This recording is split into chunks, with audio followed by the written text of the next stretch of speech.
E o segundo palestrante, que vai falar sobre a nanotecnologia e a agricultura, onde, como e quando os impactos serão vistos, pelo Dr.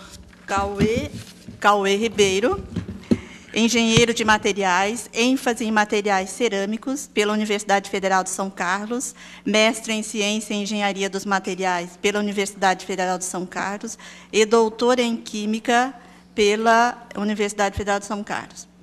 Atualmente é pesquisador da Embrapa, instrumentação agropecuária, trabalhando em projetos de pesquisa em nanotecnologia e no LNNA, Laboratório Nacional de Nanotecnologia, aplicada ao agronegócio. É também orientador credenciado no programa de pós-graduação em Química da Universidade Federal de São Carlos, orientando alunos de mestrado e doutorado e ministrando disciplinas. Tem interesse de pesquisa nas áreas de síntese de nanocristais de óxidos cerâmicos, estudo de crescimento de cristais em colóides de nanopartículas, atividade catalítica de nanopartículas e aplicações de filmes e sensores nanoestruturados em projetos na instituição de trabalho e em parcerias com universidades. Universidade de São Carlos, Unesp, USP, o UFP de Pernambuco e o FOP, e Instituto de Pesquisa. Então, mais ou menos 20 minutos, tá bom? Eu agradeço profundamente o convite da comissão organizadora. Nesse momento, eu me apresento novamente a todos vocês. Certo? A minha vinculação institucional é com a Embrapa, a Empresa Brasileira de Pesquisa Agropecuária, e isso gera um severo problema para as pessoas compreenderem exatamente essa boa e velha pergunta, né? Alguma coisa está acontecendo, nós descobrimos que as perguntas podem se multiplicar, às vezes, de forma mais interessante do que a gente imagina, né? A boa e velha pergunta, né? Nanotecnologia e agricultura. Eu me lembro muito bem quando eu cheguei em Embrapa e vários amigos, né, perguntavam isso, Embrapa, qual que é o sentido, né? No engenheiro da Embrapa, qual que é o sentido? Olha, o sentido é muito simples. O sentido não tem muito a ver com o senso comum, não. O sentido tem a ver com dinheiro, certo? Por incrível que pareça, apesar de nós não gostarmos, às vezes, de agricultura, a agricultura corresponde hoje ao saldo da balança comercial brasileira. Certo? Se nós olharmos os números da agricultura, são números de 2008, relativamente recentes, o produto interno bruto brasileiro ele corresponde a 10% do produto interno bruto à agricultura. Só que tem um pequeno porém. Quando nós colocamos nesse número o chamado saldo do agronegócio, aquilo que é envolvido com a indústria de alimentos, com a indústria de produção, com a indústria de beneficiamento de subprodutos agrícolas, isso chega a 33,8% do PIB. E, curiosamente, esse número ele é pouco contaminado por importações. Isso faz com que boa parte do nosso saldo comercial seja, na realidade, saldo bruto de exportações agrícolas. Certo? Hoje, essa balança agrícola é alguma coisa em torno de 59 bilhões, certo? Quando a gente olha os demais produtos, eles dão prejuízo hoje de 35 bilhões de dólares. Ou seja, se nós temos algum saldo agrícola, é bom que nós lembremos que isso se deve a saldo comercial, é bom que nós lembremos que isso se deve, em boa parte, à agricultura. Ainda, se nós levarmos em consideração ainda a geração de empregos, a gente pode observar o dado muito interessante, 37% da população economicamente ativa está envolvida com empregos associados ao agronegócio. Bom, vários de vocês já ouviram falar, né, que quando a construção civil sobe, há aumento de emprego. Né? Para que vocês tenham uma noção, a construção civil envolve 7% da população economicamente ativa no Brasil. Tranquilamente, cuidar bem da dianteira tecnológica da agricultura foi algo que a gente pensou, algo que o Brasil pensou há 35 anos, 37 anos, para ser mais exato, com a criação da Empresa Brasileira de Pesquisa Agropecuária. A nossa Embrapa, né, eu falo isso com muita propriedade, como funcionário da Embrapa, e eu gostaria que todos vocês falassem isso com muita propriedade, como brasileiros, a nossa Embrapa é um sucesso de pesquisa, que bom. Certo? Nós conseguimos, nesses 37 anos de existência, garantir uma produção agrícola no Cerrado, que até 30 anos atrás era um passivo ambiental tremendo, e hoje é o maior produtor de soja do mundo, em termos per capita. Certo? Hoje nós estamos distribuídos em 47 unidades, sendo que as nossas unidades, nós temos 8 unidades de pesquisa básica, da qual uma delas é essa unidade aqui, é a nossa unidade de São Carlos, Embrapa Instrumentação Agropecuária, que decidiu se dedicar também à pesquisa de materiais e nanomateriais há alguns tempos, certo? E pensando principalmente de como essas aplicações iriam chegar à agricultura e ao agronegócio. Eu me propus a responder com vocês 3 perguntas muito simples. Em cima de um setor de baixa densidade tecnológica, pelo menos classicamente, onde, como e quando grandes avanços poderão aparecer? Eu vou tentar evitar ao máximo um aprofundamento técnico em várias questões, até porque eu acredito que todos os senhores já tiveram aqui uma carga técnica de gente muito mais competente do que eu, com grande capacidade de trazer informações bastante fragmentadas, bastante detalhadas, e vão continuar tendo essa informação. Eu gostaria de dar para os senhores exemplos de aplicações que possam fazer com que alguns de vocês mudem a mentalidade sobre as aplicações de alta tecnologia, ou de tecnologias disruptivas, um termo que eu acho muito mais interessante, numa área classicamente de baixa tecnologia. A língua eletrônica, uma das tecnologias que se tornou um baluarte, na realidade, das novas tecnologias, das novas nanotecnologias no Brasil, ela é um exemplo clássico disso. Bom, o que é a língua eletrônica? Nada mais é do que um conjunto de sensores, para ser bem sincero, 10 ou 12 sensores, que trabalham conjuntamente e não seletivamente, ou seja, eles não detectam coisas separadas dentro de um determinado sistema. Eles detectam muitas coisas ao mesmo tempo. Só que se eu tenho vários sensores que detectam muitas coisas ao mesmo tempo, mas de formas diferentes, isso significa que eles podem ser integrados num sistema de equações e gerar um padrão reconhecível, chamados padrões de primeiras componentes, certo? Que possa separar, não necessariamente uma propriedade, mas separar um comportamento. Ora, muitas vezes nós não paramos para pensar que o que nós fazemos com língua, com olfato, é exatamente isso. Nós não sabemos que um café é bom, mas eu sei que um café é bom ou não. Na realidade, eu sei qual é a marca de café que eu compro, sei muito bem qual é a marca de leite que eu compro. Mas dificilmente, se você me perguntar por que você compra esse determinado café, eu vou ter alguma dificuldade para lhe falar, vou lhe dizer que ele tem um gosto mais adocicado, ou um gosto mais... Enfim, o que leva uma pessoa a gostar mais de um café, ou a gostar mais de um vinho, ou a gostar mais de um determinado tipo de leite? Fato é que 2 cafés parecidos, provavelmente a pessoa que gosta de café A, se o café B for parecido com o café A, ela também vai gostar do café B. Então, se nós conseguimos correlacionar esse conjunto de variáveis no espaço, nós temos, na realidade, uma padronização que permite fazer com que, a partir de padrões conhecidos, ou seja, de cafés reconhecidamente bons, de sucos de abacaxi, como é o nosso caso aqui, reconhecidamente bons, nós possamos classificá-los por meio de propriedades não necessariamente mensuráveis por meio de escalas convencionais. É isso que nós acabamos fazendo quando nós...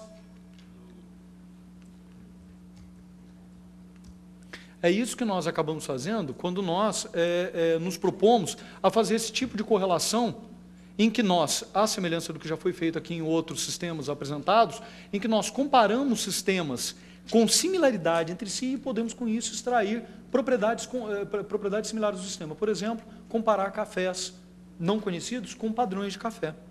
Isso pode ser feito para vinhos, pode ser feito para sucos, isso pode ser feito para várias outras tecnologias. Eu gostaria de pensar também em outras tecnologias que foram desenvolvidas para a agricultura, e apesar de muitas vezes serem questionados os filmes chamados filmes finos, quanto à sua aplicação com nanotecnologia ou não, eu faço eco ao que a professora Silva acabou de falar, nós devemos pensar não em nanotecnologia como um termo quase cabalístico, mas sim pensar em nanotecnologias, vários aspectos de coisas pequenas.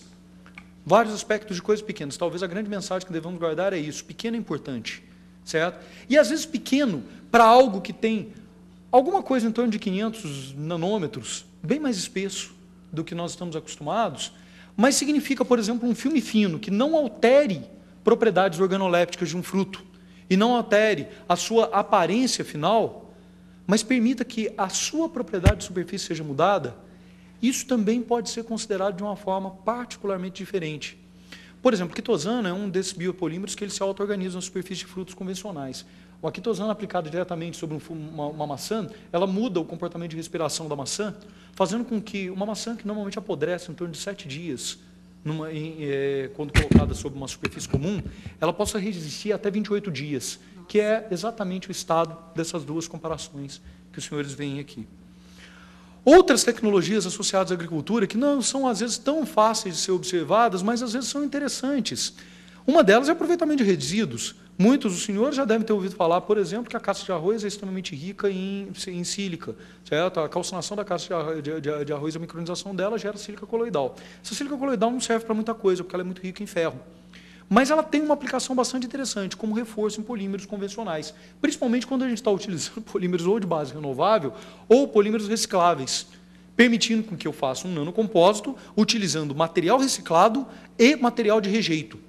Bom, eu não gosto muito de pensar se isso vai ser caro ou barato. No fim da cadeia é um pouco difícil de saber se isso é caro ou se isso é barato. Mas uma coisa eu sei, isso valora um produto que não tinha preço, que era o rejeito.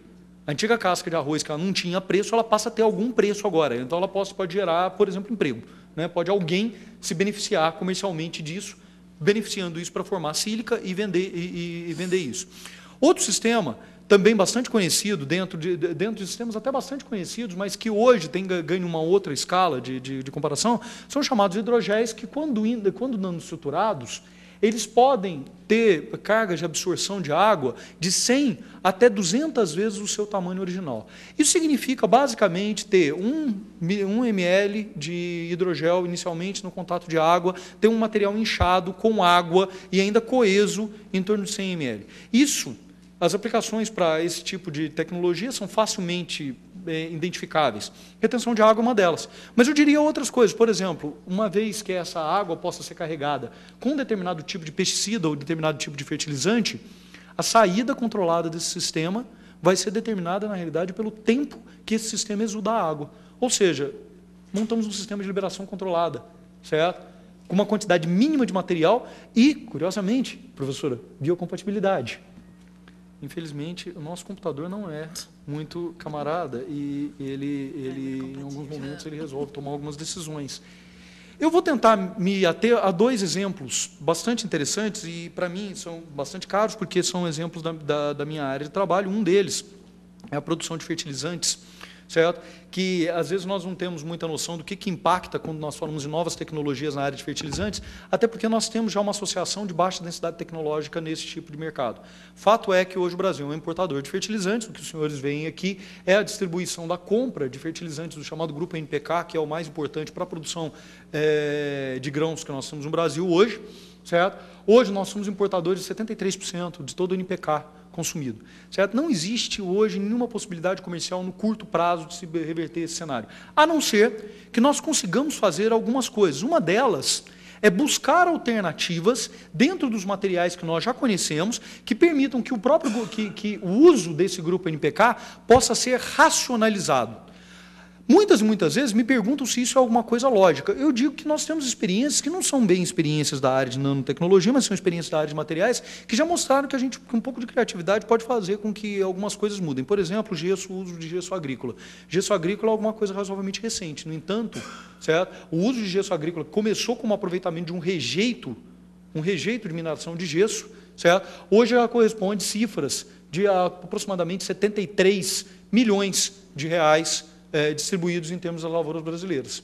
Isso é algo bastante significativo em termos de balanço econômico. Isso é um bom número para a gente pensar, e aqui é simplesmente um exemplo de aplicação de materiais. Mas nós temos um outro exemplo bem consolidado na literatura, que já é um exemplo mais associado a nano. Por exemplo, o uso de zeólitas, materiais bastante conhecidos aí pela literatura, como sistema de liberação controlada de compostos amoniacais. As zeólitas, alguns de vocês já devem conhecer esse tipo de material, eles são considerados como grandes ânimos. Na realidade, eles são materiais que não necessariamente são nanométricos, mas eles possuem sempre poros nanométricos. E nesses poros nanométricos, você pode colocar, por meio de desequilíbrio de carga, um ânion de um fertilizante. No caso, algumas zeólitas, uma delas bastante específica, que tem grande quantidade em Cuba, chamada clinoptilolita, ela tem uma afinidade muito grande por íons amônio. Alguns experimentos já antigos, que foram feitos inclusive na NASA, já demonstraram que é possível se fazer culturas altamente controladas em cima utilizando pura e simplesmente zeólita, certo? Para culturas, por exemplo, de gramíneas. Certo? Esse é um caso aqui feito numa estação espacial. Então, na realidade, o que vocês estão vendo aqui é trigo crescido sem gravidade. Certo? O sistema ele já se mostrou muito interessante para a racionalização do nitrogênio. Nós já fizemos alguns experimentos aqui, voltados mais dentro de um projeto de parceria junto com a fertilizante, para ser tratado uma vez no lençol freático. Outra área que muitas vezes nos passa desapercebido são os chamados micronutrientes. Micronutrientes são essenciais para qualquer cultura, correspondem a vários óxidos, como, por exemplo, cálcio, potássio, magnésio, entre outros, ferro. Cálcio, potássio, magnésio são macronutrientes, micronutrientes, ferro, zinco, molibdênio, cobre, que eles normalmente são administrados na forma de sais, mas de uns tempos para cá nós começamos a perceber que eles podiam ser administrados também como nanopartículas, e com algumas vantagens muito interessantes. Primeiro, redução de dose, significativa redução de dose, e a segunda vantagem é que eles diminuem os efeitos deletérios, principalmente em queimar a planta, ainda em atacar a estrutura do caule das plantas.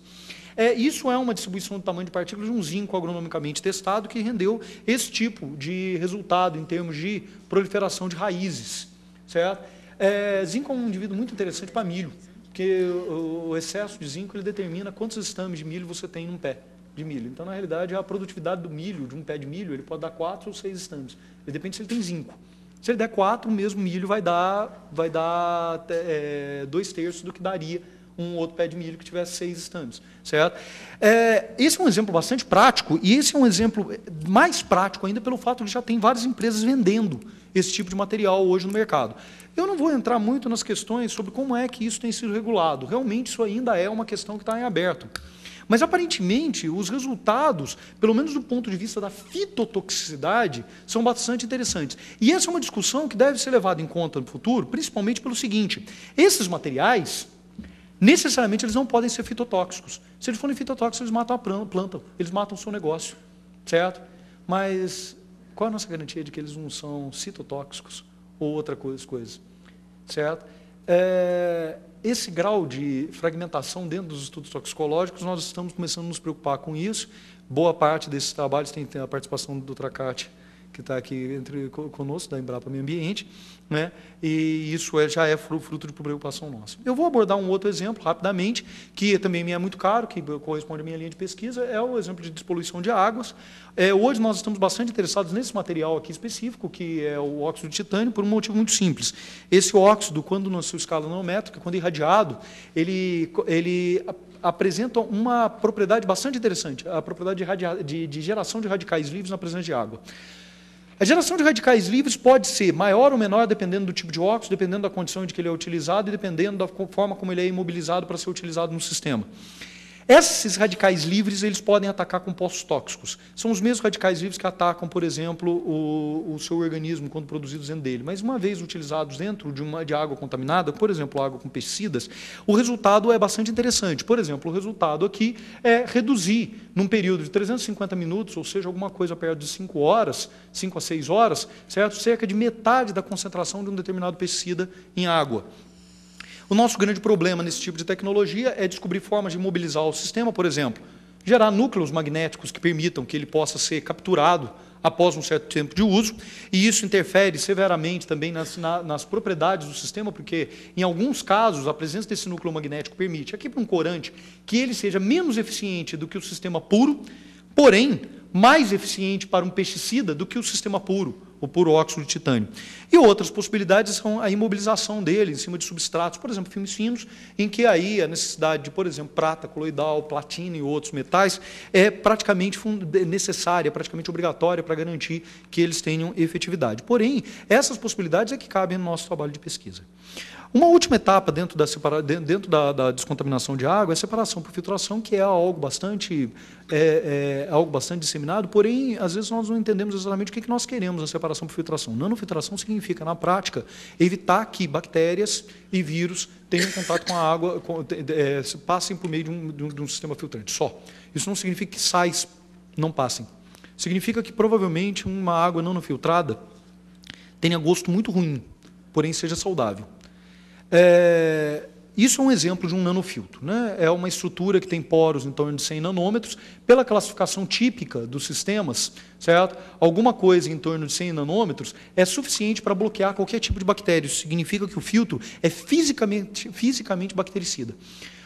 Isso, os senhores podem pensar o que isso pode significar em termos de saúde pública. Dependendo do lugar onde nós estamos trabalhando, é mais barato distribuir um filtro para cada pessoa beber água, entre aspas, contaminada, do que produzir um sistema de tratamento de água para que todos tenham acesso à água. É lógico que é um sistema emergencial, porém, isso entra numa questão comercial também. Hoje, quem compra isso aqui é muito mais o praticante de esportes radicais, que enxerga nisso uma excelente alternativa ao cantil, do que propriamente governos que estão interessados em distribuir para pessoas em condição de carência. Aí entra, na realidade, a importância de políticas públicas. Nossa segunda pergunta, que eu tento responder rapidamente, é como. E o nosso problema do como é que a característica transversal da nanotecnologia, ela faz com que seja impossível definir um único modelo de transferência, um único modelo de aplicação de tecnologias para algo que não se sabe exatamente o que é. É a própria pluralidade da nanotecnologia, ou seja, nanotecnologias, que faz com que nós tenhamos diversos modelos. Note-se que, por exemplo, o que se espera fazer no mercado, por exemplo, de plásticos em termos de transferência de tecnologia é muito diferente do que se espera em termos de fertilizantes. São dois mercados intensivos em termos de insumos, mas aditivos alimentares. Um determinado aditivo alimentar, ele pode custar por grama muito mais do que quilos de um alimento, de um alimento convencional. Esse quadro, que eu gosto particularmente muito, mostra que, muitas vezes, dependendo do encaixe de uma determinada tecnologia, determinados fatores tomam pesos diferenciados em relação à aplicabilidade da tecnologia. Por exemplo, no mercado de insumos, preço é um fator de competitividade determinante em relação a qualquer outra coisa. Na realidade, no mercado de insumos, a gente sabe que, necessariamente, quando um insumo entra, em pouco tempo um outro insumo entra para competir com aquele lá, ou seja, ele precisa ganhar no preço. Por outro lado, no mercado de serviços, que é totalmente inexplorado para a nanotecnologia, certas coisas, como, por exemplo, a relação interpessoal, ou a existência de uma norma, a normalização associada a uma determinada nanotecnologia, pode determinar o sucesso ou não dessa tecnologia. Notem que isso reflete-se muito bem dentro dos inventários de tecnologias que nós temos no mercado hoje. Por exemplo, as várias tecnologias que nós temos, no chamado Project Non-Emerging Nanotechnologies, elas são tipicamente tecnologias de alto valor agregado. Isso se reproduz mais ou menos dentro dos mercados brasileiros, onde o que nós percebemos que as empresas que têm conseguido se fundamentar no Brasil hoje são empresas de cosmética, principalmente, onde o valor agregado está muito bem associado, e também empresas de insumos. Eu gostaria de encerrar só com mais uma última transparência, apenas lhes dando um pouco da ideia do que nós imaginamos que é o quando. É muito complicado se dizer quando é que uma tecnologia entra no mercado. Algumas coisas que nós temos no Brasil sistêmicas, como, por exemplo, as alternativas para atrair o capital privado, ou o ambiente de negócios desfavorável de empresas de pequeno porte, fazem com que muitas das tecnologias estejam prontas para atingir o mercado, porém não consigam o ambiente para se estabilizar no mercado. E eu gosto muito dessa figura, porque, afinal de contas, há muito tempo atrás, em 1940, já se sabia como fazer gasolina artificial, certo? E isso, durante a Segunda Guerra Mundial, vendeu. O fato é que aqui em Londrina o pessoal vendia aqui esses pequenos veículos aqui com reatorzinhos de gasogênio, certo? Que desapareceram assim que acabou a Segunda Guerra Mundial e viraram peça de museu até 2 anos atrás, em que alguém anunciou novamente que tinha descoberto um jeito de fazer gasolina artificial. Curioso, não? Era uma tecnologia de 60 anos. Talvez a gente esteja se aproximando de novo do momento de tirar o carro dos cavaletes. Eu agradeço minha equipe, que na realidade o trabalho é deles, não é meu. Certo? Todos os resultados que nós mostramos aqui são resultados do nosso grupo de pesquisa, com algumas alterações de colegas que estão na Embrapa Instrumentação Agropecuária, não necessariamente nosso, mas trabalham junto conosco. É a eles que eu agradeço e deixo meus contatos para todos vocês. Fiquem à vontade para nos contactar no momento que acharem necessário.